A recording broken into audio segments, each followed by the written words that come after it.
सामान्य विज्ञान के अध्याय 2 अर्थात गति में आपका स्वागत है। तो आज हम गति के बारे में अध्ययन करेंगे कि गति कहते किसे हैं। तो स्टार्ट करते हैं। गति गति का मतलब होता है समय के साथ साथ वस्तुओं के स्थिति परिवर्तन।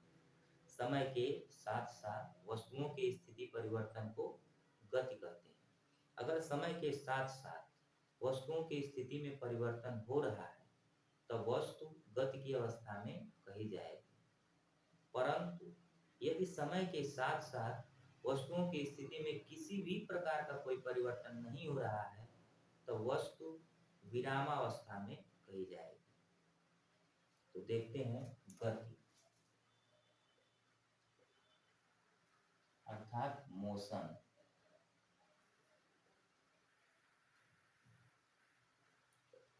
समय के साथ साथ समय के साथ साथ वस्तु के स्थिति में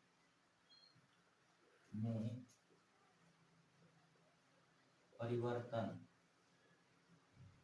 को गति कहते हैं।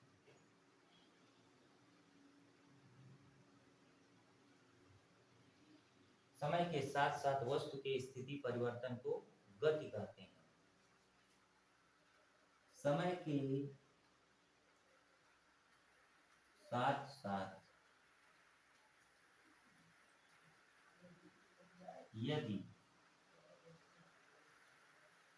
वस्तु के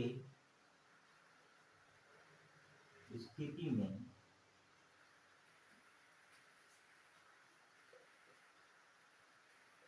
कोई परिवर्तन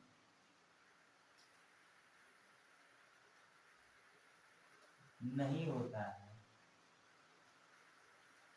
तब उसे विरामावस्था कहते हैं।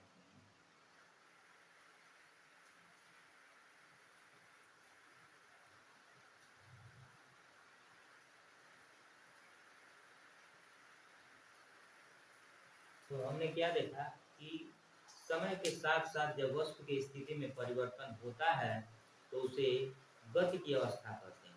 लेकिन अगर समय के साथ साथ वस्तु की स्थिति में कोई परिवर्तन नहीं होता है तो उसे विरामावस्था में कहते हैं। यानी किसी भी वस्तु की दो प्रकार की अवस्थाएं होती हैं, एक उसकी गति की अवस्था और दूसरा उसकी विराम की अवस्था। किसी भी वस्तु की दो अवस्थाएं होती हैं, एक होता है उसकी गति की अवस्था और दूसरा उसकी विराम की अवस्था। समय के साथ साथ अगर वस्तु की स्थिति में परिवर्तन हो गया, यानी वस्तु एक जगह से दूसरी जगह चली गई तो उसकी स्थिति में परिवर्तन हो गया, तो उसे कहते हैं कि वस्तु गति में आ गई। अगर समय बदल रहा है, बढ़ रहा है, लेकिन वस्तु अपने ही जगह पर रखी रह जाए तो उसको हम कहते हैं कि वस्तु में किसी भी प्रकार की गति नहीं हो रही, वो विराम में। आइए अब देखते हैं आगे गति से संबंधित कुछ महत्वपूर्ण परिभाषाएं।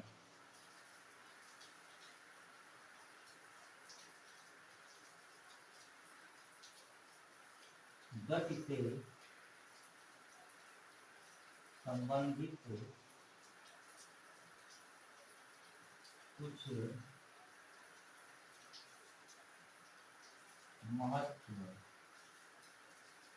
महत्वपूर्ण परिभाषाएं।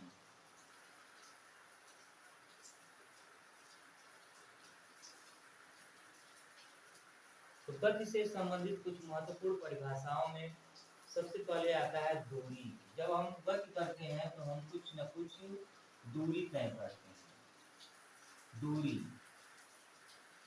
तो दूरी कहते किसे हैं? दूरी मतलब होता है लेंथ ऑफ पाथ, माने पथ की लंबाई को किसी गतिमान वस्तु द्वारा तय किए गए पथ की लंबाई को ही दूरी कहते हैं। जैसे हम एक जगह से दूसरे जगह जाते हैं तो हम कुछ रास्ता तय करते हैं, उसी रास्ते की लंबाई को क्या कहते हैं? दूरी। तो दूरी एक प्रकार की लंबाई, दूरी क्या है? एक प्रकार की लंबाई, टोटल लंबाई, किसी वस्तु की कुल लंबाई को ही उसकी दूरी कहेंगे, चाहे रास्ता टेढ़ा मेढ़ा क्यों न हो। तो दूरी क्या होता है? किसी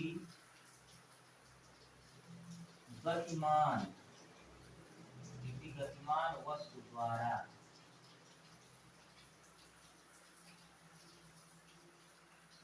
तय किए गए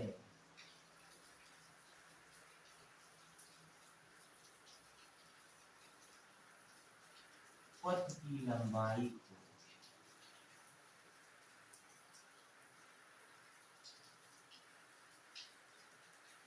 दूरी कहते हैं। किसी गतिमान वस्तु द्वारा तय किए गए पथ की लंबाई को दूरी कहते हैं। अर्थात दूरी क्या है? एक पथ की लंबाई है, रास्ता है। अब आता है दूरी का मात्रक। दूरी का मात्रक क्या होता है? दूरी राशि कैसी है? दूरी का मात्रक होता है मीटर। दूरी का मात्रक मीटर। दूरी किस प्रकार की भौतिक राशि है? तो दूरी सदिश है कि अदिश है? दूरी में दिशा की जरूरत पड़ती है कि नहीं पड़ती है? तो दूरी एक अदिश राशि है, इसमें दिशा की जरूरत नहीं पड़ती है। दूरी एक अदिश राशि है। दूरी एक अदिश राशि है। अब बात आती है कि क्या किसी गतिमान वस्तु की दूरी धनात्मक होती है, ऋणात्मक होती है कि जीरो होती है? अगर कोई वस्तु गति कर रही है तो कुछ दूरी वो तय करेगी, और कुछ दूरी तय करने का मतलब जीरो उसकी दूरी नहीं होगी। और दूरी धनात्मक होगी, कैसी होगी? धनात्मक होगी। कभी ऐसा नहीं कोई सुना होगा कि मैं -5 किलोमीटर से आ रहा हूँ, मैं 0 किलोमीटर से आ रहा हूँ। 0 किलोमीटर का आने का मतलब हो गया कि वस्तु विराम में, माइनस का मतलब हो गया कि वो नीचे से आ रहे हैं या विपरीत दिशा में आ रहे हैं। तो विपरीत दिशा, इसमें दिशा का मतलब आ गया, जबकि दूरी में दिशा की जरूरत नहीं पड़ती। तो अगर कोई कहे कि -5 किलोमीटर से आ रहा हूँ, तो इसका मतलब वो विस्थापन है, दूरी नहीं। विस्थापन के बारे में आगे देखेंगे। तो दूरी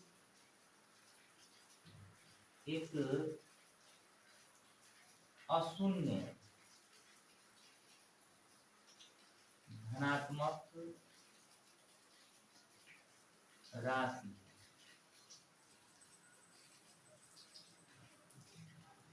दूरी एक अशून्य धनात्मक राशि, अर्थात दूरी शून्य नहीं हो सकती, ऋणात्मक नहीं हो सकती।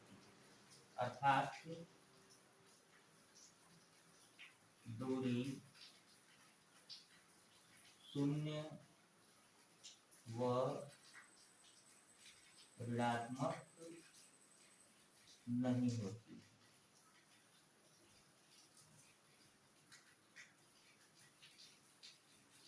तो ये हो गया दूरी के बारे में। गति से संबंधित वाली परिभाषाओं में पहली परिभाषा हो गई दूरी। दूरी क्या है? किसी गतिमान वस्तु द्वारा तय किए गए पथ की लंबाई को दूरी कहते हैं। दूरी का मात्रक मीटर होता है।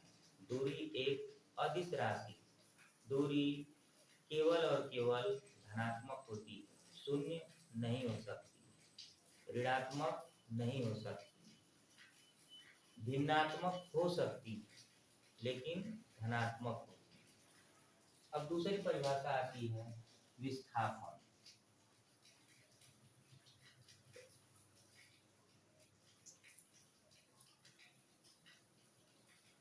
तो विस्थापन क्या होता है उसके बारे में जानते हैं।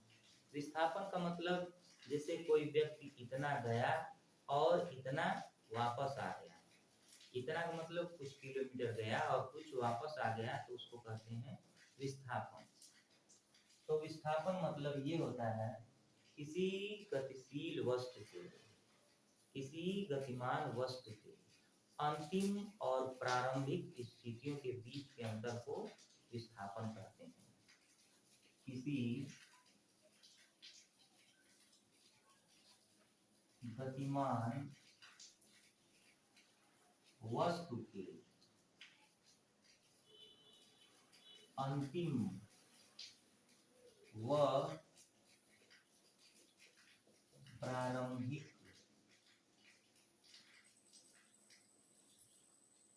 स्थितियों के बीच के अंतर को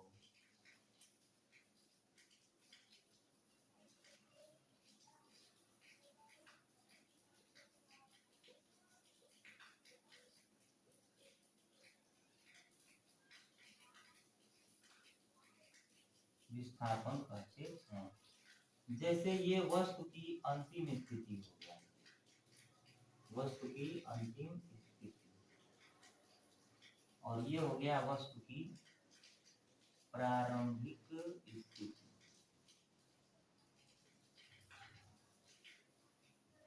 तो विस्थापन क्या हो जाएगा? विस्थापन बराबर अंतिम स्थिति,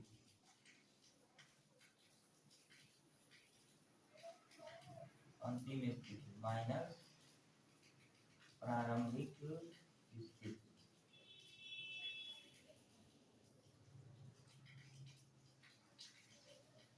अब जैसे दूरी की बात हो रही है तो दूरी एक प्रकार का टेढ़ा मेढ़ा मार्ग है, इसे इसे इसे इसे इसे, ये प्रारंभिक स्थिति हो गया और ये हो गया अंतिम स्थिति। दूरी में हमको ये सब कुछ तय करना होगा और विस्थापन में हमको बस आखिरी और पहले को देखना होगा। तो अंतिम में से पहले को जब माइनस कर देंगे तो मिल जाएगा विस्थापन, और जबकि दूरी में ये कुल तय किया गया पथ दूरी कहलाएगा। अब बात आती है कि विस्थापन राशि कैसी है। विस्थापन का मात्रक क्या होता है?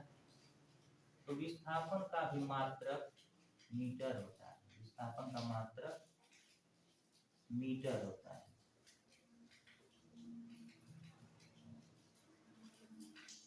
विस्थापन सदिश राशि है।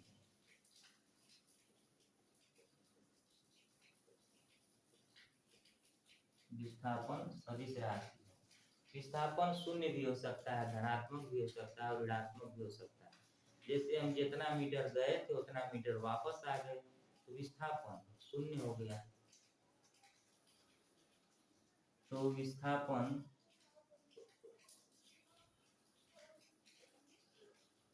धनात्मक, ऋणात्मक, शून्य हो सकता है।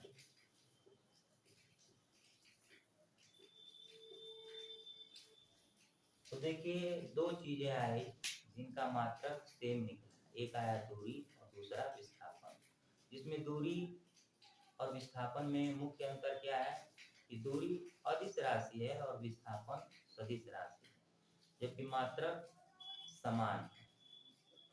दूरी कभी ऋणात्मक नहीं हो सकती, लेकिन विस्थापन ऋणात्मक हो सकता है, शून्य भी हो सकता है, धनात्मक भी हो सकता है। और दूरी न तो ऋणात्मक होगी और न ही शून्य होगी, केवल और केवल धनात्मक होगी। आगे आते हैं गति से संबंधित अगली परिभाषाओं में। अगली परिभाषा होती है चाल।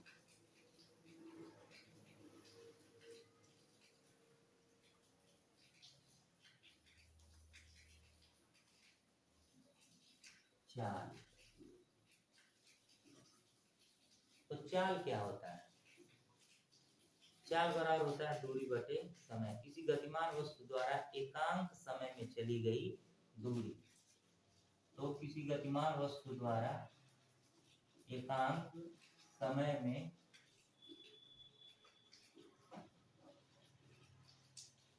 चली गई दूरी। तो किसी गतिमान वस्तु द्वारा एकांक समय में चली गई दूरी को चाल कहते हैं। चाल बराबर होता है दूरी बटे समय। अब दूरी का मात्रक होता है मीटर और समय का मात्रक होता है सेकेंड। तो चाल अदिश राशि, चाल अदिश राशि, चाल का मात्रक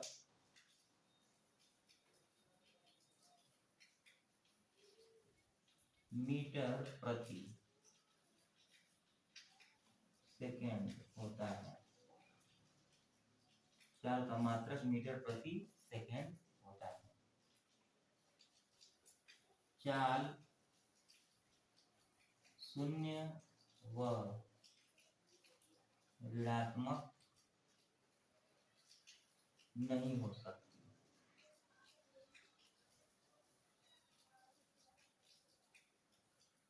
चाल शून्य व ऋणात्मक क्यों नहीं हो सकती? क्योंकि इसमें दूरी है। अगर दूरी शून्य होगा तब चाल शून्य हो जाएगा, दूरी ऋणात्मक होगा तो चाल भी ऋणात्मक हो जाएगा।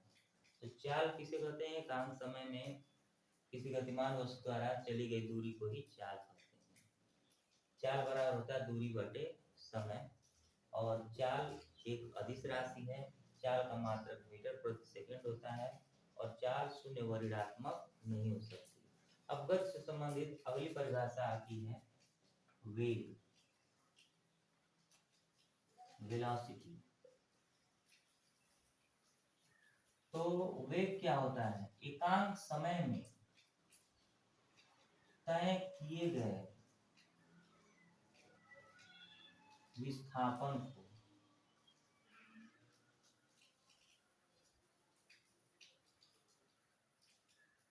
वेग कहते हैं। एकांक समय में तय किए गए विस्थापन को वेग कहते हैं।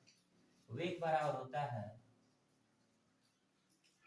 वेग बराबर विस्थापन बटे समय। वेग बराबर होता है विस्थापन बटे समय। वेग एक सदिश राशि है,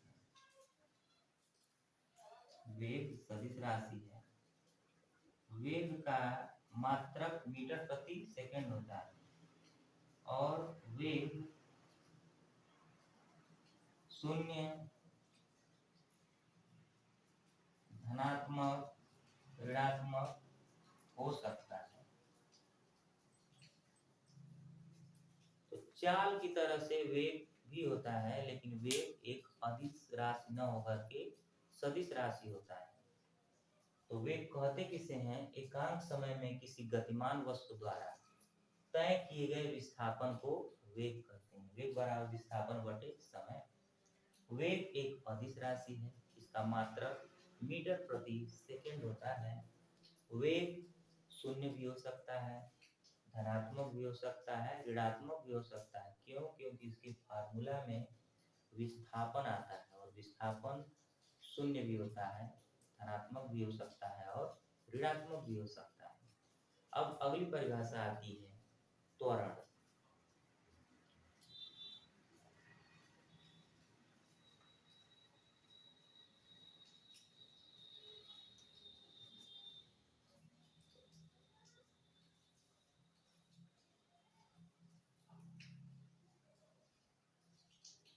त्वरण, एक्सेलरेशन। तो त्वरण किसे कहते हैं? किसी गतिमान वस्तु द्वारा वेग परिवर्तन की समय दर को त्वरण कहते हैं। तो त्वरण क्या होता है? वेग परिवर्तन की समय दर को त्वरण कहते हैं। किसी गतिमान वस्तु द्वारा वेग परिवर्तन की समय दर को त्वरण कहते हैं। तो त्वरण बराबर होता है वेग परिवर्तन बटे समयांतराल। वेग परिवर्तन बटे समयांतराल। त्वरण का मात्रक मीटर प्रति सेकेंड स्क्वायर होता है।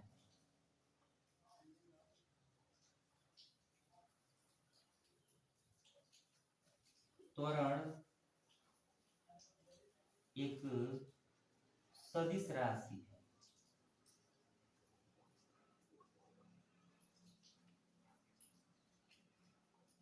अगर ये सदिश राशि है तो सदिश में जीरो माइनस प्लस तीनों चीजें हो सकती हैं, अदिश में भी हो सकती हैं। त्वरण इसमें वेग और विस्थापन आ रहा है तो त्वरण शून्य भी हो सकता है, धनात्मक भी हो सकता है और ऋणात्मक भी हो सकता है। त्वरण शून्य, धनात्मक और ऋणात्मक हो सकता है।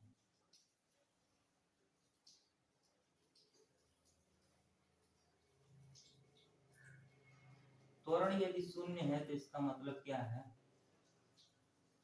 त्वरण शून्य है तो इसका मतलब क्या है? त्वरण धनात्मक है तो इसका मतलब क्या है? त्वरण ऋणात्मक है तब इसका मतलब क्या है? अगर त्वरण शून्य है तो वस्तुएं एक समान वेग से गति कर रही है, माने एक वस्तु 5 किलोमीटर प्रति घंटा के वेग से चल रही है, दूसरी वस्तु भी उतने ही से चल रही है, तो उसमें जब अंतर करेंगे तो वेग में अंतर, वेग में परिवर्तन हो जाएगा जीरो, और जीरो बटे कुछ भी जीरो, अर्थात त्वरण जीरो। तो त्वरण शून्य है अर्थात वस्तु में एक समान वेग से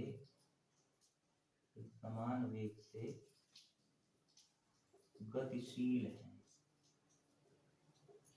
एक समान वेग से गतिशील है। त्वरण धनात्मक है अर्थात वेग में वृद्धि हो रही है, वेग में वृद्धि हो रही है। त्वरण ऋणात्मक है तो उसको मंदन कहते हैं, यानी वेग में कमी हो रही है। समय के साथ वस्तु के वेग में कमी। तो त्वरण ऋणात्मक अगर होता है तो हम उसे मंदन कहते हैं। त्वरण ऋणात्मक है तो उसे मंदन कहते हैं। तो मंदन का मतलब ये हो गया कि वस्तु जिस वेग से चल रही थी अब उससे कम वेग हो गया, तो मंदन हो गया। तो इस तरह से हमने जाना कि त्वरण किसे कहते हैं। तो त्वरण वेग परिवर्तन की समय दर को त्वरण कहते हैं। त्वरण वेग परिवर्तन बटे समयांतराल, इसका मात्रक मीटर प्रति सेकंड स्क्वायर। त्वरण एक अदिश राशि है। त्वरण शून्य, धनात्मक, ऋणात्मक हो सकता है। त्वरण जब शून्य होता है अर्थात वस्तुएं एक समान वेग से गति कर रही होती हैं। त्वरण अगर धनात्मक होता है तो वस्तु के वेग में समय के साथ साथ वृद्धि होती है। त्वरण ऋणात्मक होता है अर्थात समय के साथ साथ वस्तु के वेग में कमी होती है। तो इस तरह से हमने गति के बारे में जान लिया कि गति क्या होता है। समय के साथ साथ वस्तुओं की स्थिति परिवर्तन को गति कहते हैं। गति से संबंधित कुछ महत्वपूर्ण परिभाषाओं जैसे दूरी क्या है? किसी गतिमान वस्तु द्वारा तय किए गए पथ की लंबाई को दूरी कहते हैं। दूरी का मात्रक मीटर होता है, यह एक अदिश राशि है। विस्थापन किसी गतिमान वस्तु द्वारा उसकी अंतिम और प्रारंभिक स्थितियों के बीच के अंतर को विस्थापन कहते हैं। विस्थापन एक सदिश राशि है, इसका मात्रक मीटर होता है। चाल एकांक समय में वस्तु द्वारा चली गई दूरी को चाल कहते हैं। चाल बराबर दूरी बटे समय। चाल का मात्रक मीटर प्रति सेकंड होता है, यह एक अदिश राशि है। वेग एकांक समय में तय किए गए विस्थापन को वेग कहते हैं। वेग बराबर विस्थापन बटे समय। वेग का भी मात्रक मीटर प्रति सेकंड होता है, यह एक सदिश राशि है। त्वरण, वेग परिवर्तन की समय दर को त्वरण कहते हैं। त्वरण बराबर वेग परिवर्तन बटे समय अंतराल।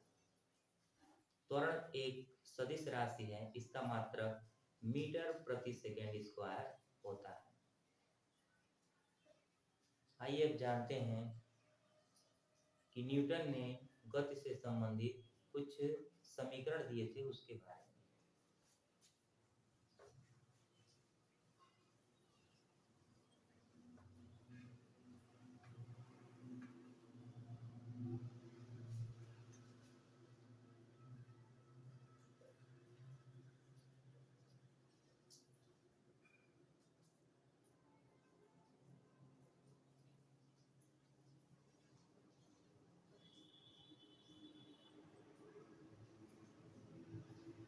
तो न्यूटन ने अपनी पुस्तक प्रिंसिपिया, जो गति से संबंधित उन्होंने अपनी पुस्तक लिखी थी प्रिंसिपिया, उसमें गति से संबंधित 3 समीकरणों के बारे में बतलाया है।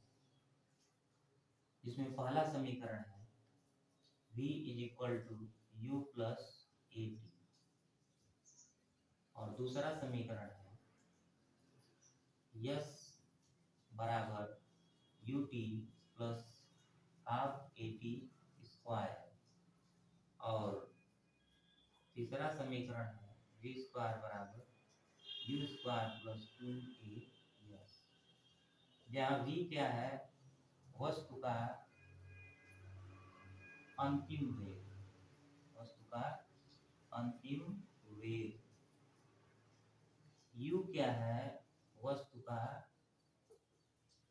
प्रारंभिक वेग, वस्तु का प्रारंभिक वेग। a क्या है, त्वरण। s क्या है, विस्थापन या दूरी,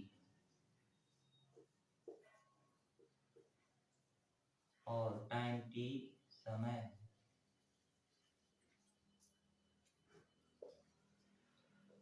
तो न्यूटन ने गति के 3 समीकरणों के बारे में बतलाया था, v = u + at, s बराबर ut + ½ at² और v² बराबर u² + 2as। टीवें सेकंड में चली गई दूरी का सूत्र क्या होता है? टीवें सेकंड में चली गई दूरी, यस टी बराबर u + ½ a 2t-1। Yes T बराबर होता है u + ½ a 2t-1। जैसे 5वें सेकंड में, 6वें सेकंड में, 7वें सेकंड में, u प्रारंभिक वेग, a त्वरण, और यहाँ टाइम t समय सेकंड। तो बस आज इतना ही।